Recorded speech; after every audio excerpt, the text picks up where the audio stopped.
Hello student. BA प्रथम वर्ष की ऑनलाइन क्लास में पॉलिटिकल साइंस की छात्राओं का फिर से स्वागत है। जैसा कि आपको पता है, आज ये हमारी आपकी दूसरी वीडियो है। कल हमने आपको राजनीति विज्ञान के बारे में परिचय बताया था, सामान्य परिचय उसमें दिया था, जिसमें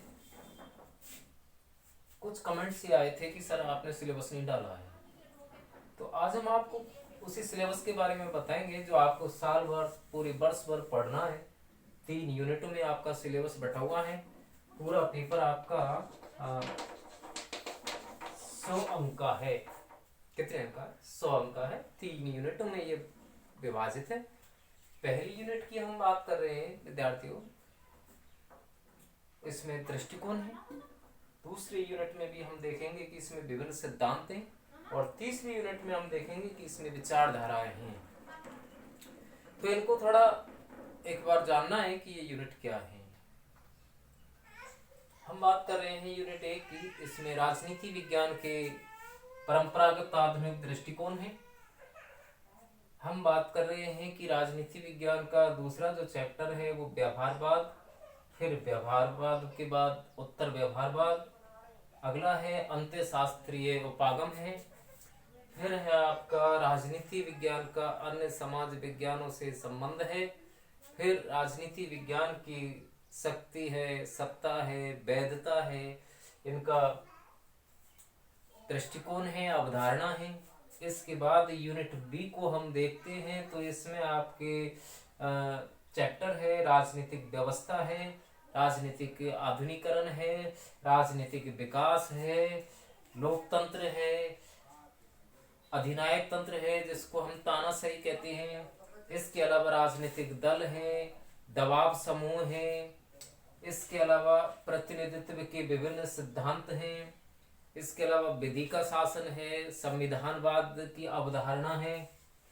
इसके बाद फिर सरकार के विभिन्न अंग हैं, जैसे कि आपको पता है व्यवस्थापिका, कार्यपालिका, न्यायपालिका, उनका गठन है, कार्यप्रणाली है, शक्ति है। इसके अलावा नियंत्रण और संतुलन का सिद्धांत है जो मॉन्टेस्क्यू ने दिया था, उसका वर्णन है। शक्ति पृथक्करण का सिद्धांत का वर्णन है। और थर्ड यूनिट की हम बात करें तो थर्ड यूनिट में आपके सी जो यूनिट है, इसमें विभिन्न राजनीतिक विचारधाराएं हैं। विचारधारा में कौन कौन सी विचारधाराएं जो आपको पढ़नी है, वो विचारधारा है। पहली है उदारवाद, दूसरी है प्रत्ययवाद जिसको हम आदर्शवाद भी बोलते हैं, आइडियलिज्म में भी बोलते हैं, मार्क्सवाद है, अराजकतावाद है, इसके बाद नारीवाद है, वैश्वीकरण है, एक विचारधारा और भी है, वह है लोकतांत्रिक समाजवाद। देखो, विचारधाराओं की हम बात करें तो विचारधाराओं में बहुत ज्यादा जो बार बार प्रश्न पूछा जाता है विचारधाराओं में से, वो एक तो ये विचारधारा है आपकी जिसका नाम आपने सुना भी हो तो मार्क्सवाद। वैसे 12वीं क्लास में भी ये मार्क्सवादी विचारधारा का कुछ वर्णन है। यहाँ विस्तार से उस मार्क्सवादी विचारधारा का वर्णन हम देखेंगे आगे चल करके। और विचारधाराएं देख रहे हैं कि हम इसमें नारीवाद भी है। आधुनिक युग की महत्वपूर्ण विचारधारा में नारीवादी विचारधारा है। नारीवाद का आंदोलन महिला सशक्तिकरण से जुड़ा आंदोलन आपको पता है। ये एक तरह से एक तरीका से हम नव आंदोलनों में इसकी गिनती की जाती है। नारीवाद की, महिला सशक्तिकरण आंदोलन की गिनती होती है। तो ये सारी चीजें आपको पूरे वर्ष भर पढ़नी हैं। हम बात कर रहे थे कल परंपरागत और आधुनिक दृष्टिकोण की, जिसमें हमने ये भी बताया था कि परंपरागत दृष्टिकोण की जब हम बात कर रहे थे कि राजनीति विज्ञान एक प्राचीन विषय है और यूनानियों को इसके जनक होने का श्रेय दिया जाता है। यदि आप इसको नोट करना चाहते हैं तो आप इसको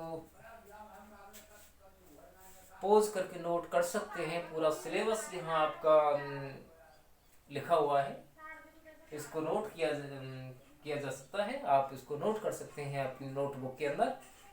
राजनीति विज्ञान के परंपरागत आधुनिक दृष्टिकोण, व्यवहारवाद, उत्तर व्यवहारवाद, अंतःशास्त्रीय दृष्टिकोण, समाज विज्ञान से संबंध, शक्ति सत्ता वैधता की अवधारणा, फिर इसमें विभिन्न प्रकार के सिद्धांत हैं और तीसरी यूनिट में विभिन्न विचारधारा हैं। तो इनको आप नोट्स भी कर सकते हैं, पॉज करके इसको नोट कर सकते हैं।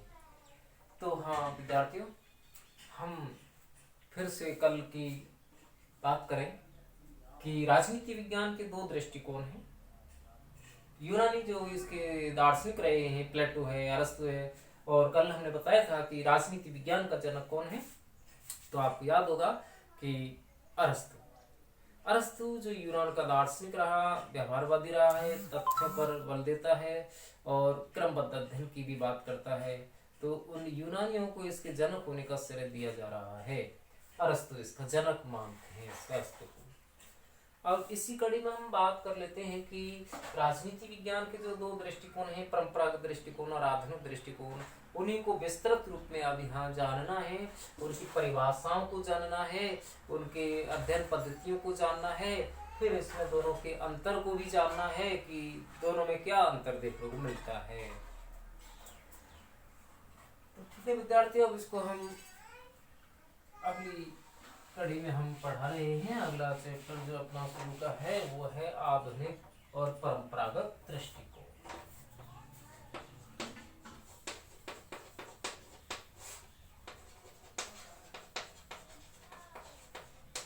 तो सबसे पहले जो परंपरागत दृष्टिकोण को जानना है, प्राचीन दृष्टिकोण को जानना है। इस दृष्टिकोण के समर्थक विद्वानों के नाम जानने हैं। इसमें विद्वान नाम आते हैं, प्लेटो है, अरस्तु है, गिलक्राइस्ट है, सीले है, बोसांके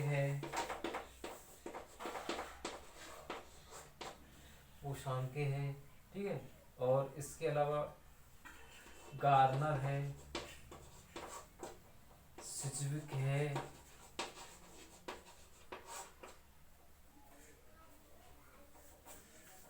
तो ये नाम जो हम यहाँ देख रहे हैं ये परंपरावादी लेखक हैं। परंपरागत दृष्टिकोण की बात इन्होंने की है।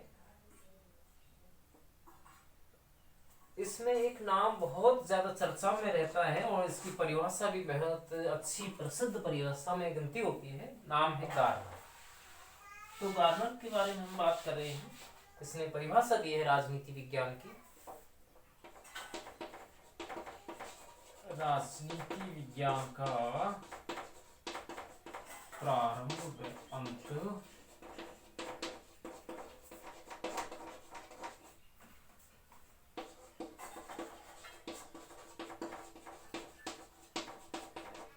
राज्य के साथ होता है। दोबारा देखें, फिर से देखें परिभाषा क्या है।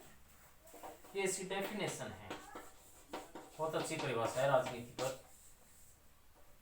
क्या परिभाषा दी है गार्नर ने? राजनीति विज्ञान का प्रारंभ और अंत राज्य के साथ होता है। इसकी शुरुआत भी राज्य से होती है, अंत भी राज्य से होता है। तो ये परिभाषा है यहाँ पर गार्नर के द्वारा। अब हम जो बात कर रहे हैं कि परंपरागत दृष्टिकोण है, इस परंपरागत दृष्टिकोण की जो भी परिभाषाएं हैं वो 3 भागों में बांट दी गई हैं। 3 दृष्टिकोण यहाँ परंपरागत दृष्टिकोण के 3 उपखंड यहाँ देखने को मिलेंगे परिभाषा में। तो वो उपखंड जानते हैं कि कौन कौन से हैं। पहला है, देखें,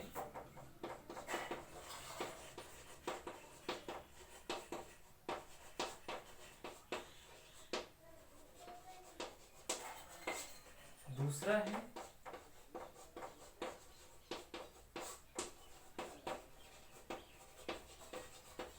सरकार का अध्ययन और तीसरा है दोनों का अध्ययन। दोनों की बात है, दोनों की अध्ययन करते हैं यहाँ पर। तो इसको जानना है, देखते हैं क्या करके। केवल राज्य का अध्ययन। यहाँ जो लेखक रहे हैं जैसे गार्नर हुआ, गेटेल हुआ, तो ये जो बात कर रहे हैं ये राज्य की ही बात करते हैं कि राजनीति विज्ञान वो विज्ञान है जिसका संबंध राज्य से है और जो सिर्फ और सिर्फ राज्य का अध्ययन करता है और किसी का भी अध्ययन नहीं करता है, ऐसा मानते हैं गार्नर है, गेटेल है, ये ऐसा मानते हैं। तो इनकी जो परिभाषाएं आती हैं, जैसे कि अभी बताया भी था, गार्नर ने परिभाषा भी दी है कि राजनीति विज्ञान का प्रारंभ और अंत राज्य के साथ होता है। राजनीति जो कि आपको पता है राज यानी राजा की नीति होती है, शासन की नीति होती है, उसी को राजनीति हम बोलते हैं। जैसा कि कल भी बताया था, राजनीति विज्ञान को प्राचीन काल में एक पॉलिस शब्द का प्रयोग किया गया था। पॉलिस शब्द काम में लाया जाता था और पॉलिस का अर्थ होता है नगर राज्य। तो नगर राज्य का अध्ययन करने वाली जो विषय वस्तु है वो राजनीति है। आज के युग में इस राजनीति विज्ञान का जो दृष्टिकोण है काफी बदल गया है। यह तो हम परंपरागत दृष्टिकोण ही चल रहा है अभी तो गार्नर के अनुसार तो केवल राज्य की बात कही गई है। अब हम बात करते हैं लीकॉक और सीले, दो नाम आते हैं, देखिए इधर लीकॉक और सीले।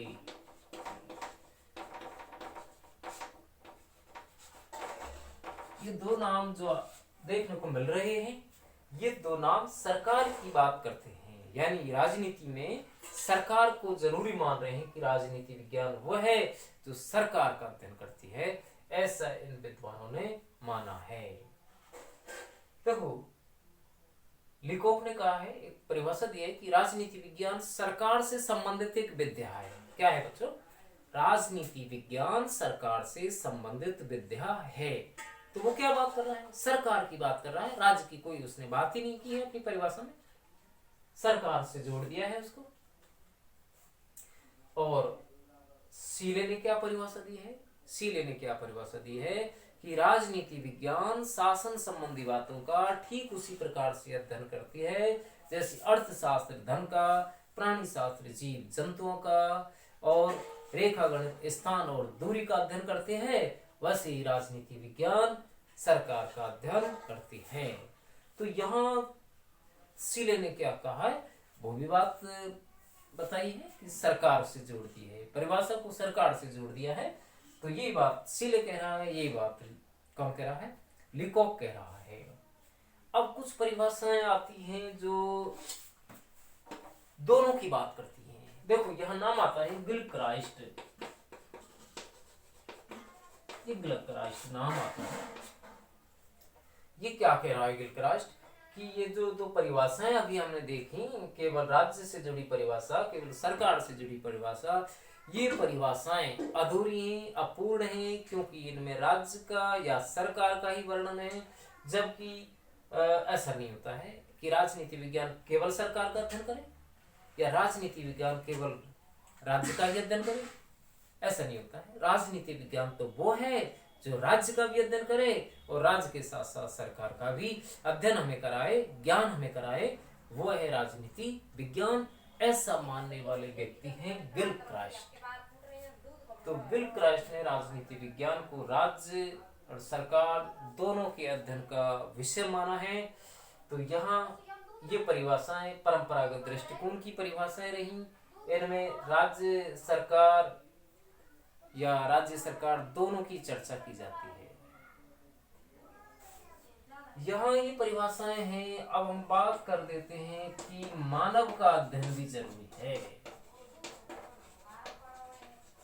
कि राजनीति विज्ञान वो है जो राज्य का सरकार का अध्ययन तो करती है, साथ ही साथ मानव का भी अध्ययन करती है, वो है राजनीति विज्ञान। तो राजनीति विज्ञान के इस परंपरागत दृष्टिकोण की हमने परिभाषाएं देखी। परंपरागत दृष्टिकोण के प्राचीन काल की बात की कि प्राचीन काल में राजनीति विज्ञान जो था अरस्तु से शुरू हुआ और अरस्तु ने एक पॉलिटिक्स नाम का ग्रंथ लिखा, 158 संविधानों का अध्ययन किया, तब राजनीति विज्ञान की एक आधारशिला रखी। हम उसी समय से लेकर के आज तक, यानी आज तक से यहाँ मतलब ये है परंपरागत दृष्टिकोण में 1945 तक का समय है। प्राचीन काल से 1945 तक का जो दृष्टिकोण है उसको तो बोलते हैं परंपरागत दृष्टिकोण, ठीक है, प्राचीन दृष्टिकोण। अब यहाँ आगे क्या होता है बच्चों कि राजनीति विज्ञान में परिवर्तन आया, इसकी अध्ययन पद्धतियां बदली गई, इसकी परिभाषाओं में परिवर्तन आया और एक नया दृष्टिकोण विकसित हुआ, वह है आधुनिक दृष्टिकोण। इससे पूर्व हम एक चीज और जान लेते हैं कि परंपरागत दृष्टिकोण की जो अध्ययन पद्धति कौन कौन सी हैं। अध्ययन पद्धति, तो अध्ययन पद्धति को और जानना है। देखो ये कौन कौन सी अध्ययन पद्धति है, ये अभी जानते हैं।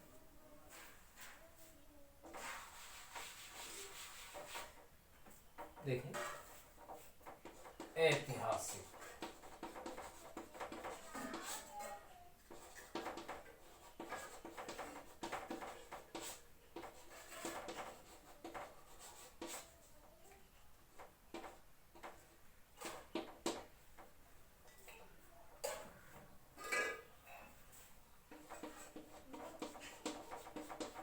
एक और है तुलना।